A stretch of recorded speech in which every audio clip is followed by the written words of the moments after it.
মাজারের ভিতর থেকে আল্লাহর ওলি হযরত মুস্তাফা মাদানী রাহমাতুল্লাহ আলাইহি আওয়াজ দিচ্ছে, ও বাবা নাজমুস সাদাত শুনে রাখো, পরীক্ষায় পাশ হয়ে গিয়েছো।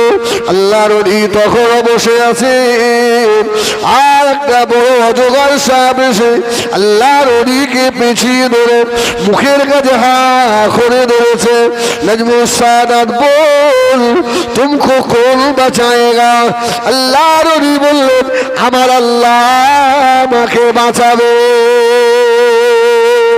ও আমার বিজনেরা, সোনামানি ঘেরা, আল্লাহর ওলি হযরত হুজুর পীর কিবলা রাহমাতুল্লাহ আলাইহি আর সাপটা যখন চলে গেল, হুজুরের শরীরের ভিতরে জ্বলন শুরু হয়ে গিয়েছে, আর সহ্য করতে পারে না। ওই